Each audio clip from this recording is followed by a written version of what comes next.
This is Social Skills Coaching, a podcast brought to you by Newton Media Group and Patrick King Consulting. This is Wednesday, October 20th, 2021. Thanks for joining us today.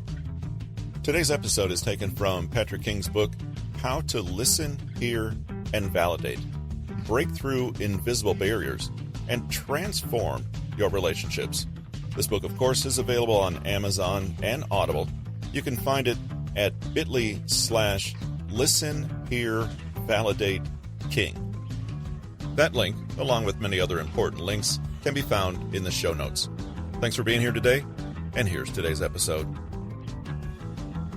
The question is, once you've opened yourself to another's experience, and once you've stepped into it with respect and acceptance, how can you communicate it? We can choose compassionate and careful language that shows our respect and understanding.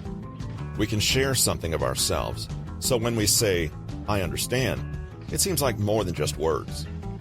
We can ask insightful and thoughtful questions that show we're listening. We can remember the things that are shared with us. We can respect boundaries when they're asserted and take responsibility for times when we miss the mark. All these things are not just about caring, but showing you care. Finally, something you might not have considered is that it is, in a way, our duty to others to be compassionate with ourselves.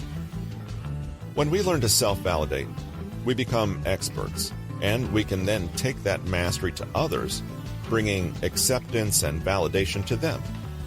When we love and care for ourselves, we elevate all our relationships and interactions and inspire others to self-validate too. Empathy is not just a nice idea. It's something we do, practically, every day. Once you've done the work of generating empathetic and validating feelings, put them to work and ask the following questions. What does this person most need right now?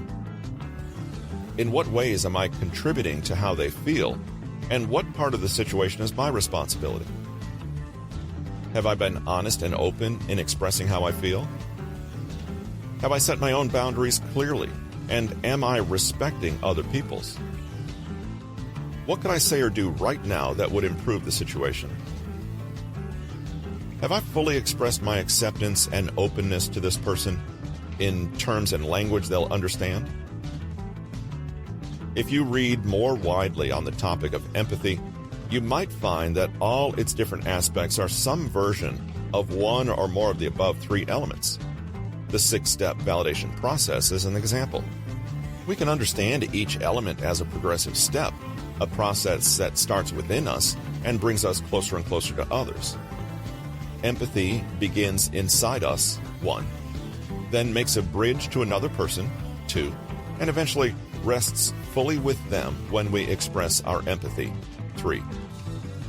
You may discover, in trying to practice, that you're better at one element than the other.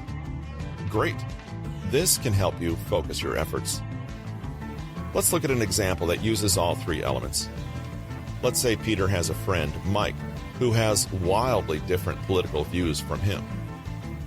Because he values Mike's friendship, and because he wants to be a more empathetic, understanding person in general, Peter decides to change his approach to the usual disagreements between the two. Privately, Peter gets to learning more about Mike's viewpoint. He reads unfamiliar news sources and tries to really understand the arguments being made. He suspends his own judgment and tries to look with open eyes. Can he see the elements in Mike's life that make these arguments appealing to him? As he reads and researches, he realizes something. Mike is a deeply principled and passionate person who really only wants to do the right thing. Though they have different visions about what the right thing is, Peter realizes that he and his friend actually share this passion. It's why they argue so much. The next time they talk about politics, Peter's prepared. He leaves behind his judgments, biases, and assumptions about what Mike believes. Instead, he asks him, really asks. Mike is flattered by the attention and speaks more openly than he ever has before. He feels respected and actually listened to for the first time. Peter is pleased and decides to take further action. Would Mike be prepared to hear his side of things too?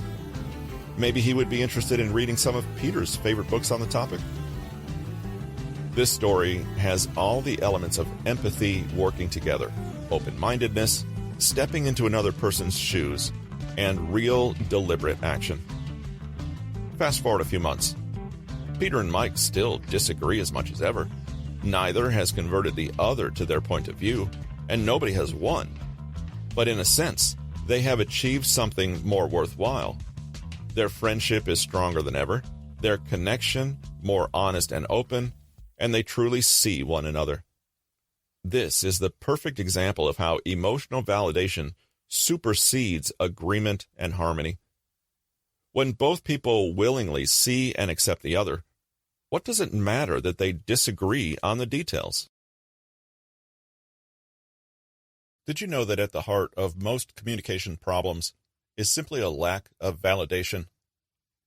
Today's episode was taken from Patrick King's book, How to Listen, Hear, and Validate. And after applying the proven techniques from this book, you'll be able to increase love, respect, and satisfaction in your relationships. You'll become the person everyone wants in their life. Connect deeper and better, and raise the standards for your relationships. To learn more, check out the book on Audible at bit.ly/listen, hear, validate King. That link and many others you might find interesting are in the show notes. Would you be interested in tips on how to avoid awkward silences, how to never run out of things to say, and how to create witty banter in any conversation? Patrick King has a free mini book with actionable steps on how to accomplish each of those items. To request your free copy, please visit bit.ly/PK Consulting. For Patrick King, this is Russell Newton with Newton Media Group. We thank you for joining us today and hope you'll join us in a few days. This has been the Social Skills Coaching Podcast, a joint production of Newton Media Group and Patrick King Consulting.